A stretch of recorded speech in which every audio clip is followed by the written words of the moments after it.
తెలి ఈరోజు ధర్మాన్ని పాటిస్తూ ధర్మరాజు కౌరవుల దగ్గర కృష్ణుని సంధికి పంపుతూ ఏ విధముగా చెప్తున్నాడో ఈ పద్యంలో ఆలపించబోతున్నాను.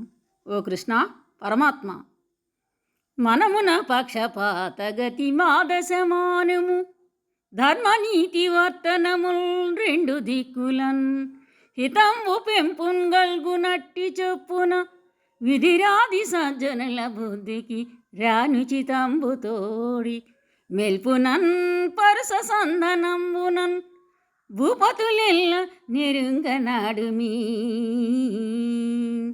భావం.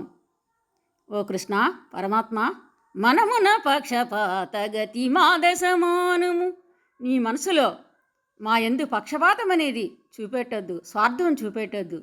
ధర్మనీతి వర్తనముల్ రెండు దిక్కులన్, రెండు దిక్కులంటే ఇరువైపుల వారికి, అటు కౌరవులకి ఇటు పాండవులైన మాకు ధర్మము నీతిని అనుసరించి హితంబు పెంపున్గల్గునట్టి చెప్పున ఇరువర్గాల వారికి మేలు అభివృద్ధి కలిగే విధముగా విధిరాది సజ్జనుల బుద్ధికి రానుచితంబు తోడి విదురుడు మొదలగు సత్పురుషులు మనసుకు సమ్మతమయ్యే రీతిలో మెల్పునన్ పరుస సంధనంబునన్, కొంచెం మెత్తదనంతోనూ కొంత కఠినమైన మందలింపుతోనూ భూపతులెల్ల నిరుంగనాడు మీ, ఆ కౌరవ సభలో ఉన్నటువంటి రాజులందరూ గ్రహించే విధముగా మాట్లాడు అని ధర్మరాజు కృష్ణునితో చెప్పడం జరిగింది. ధన్యవాదములు.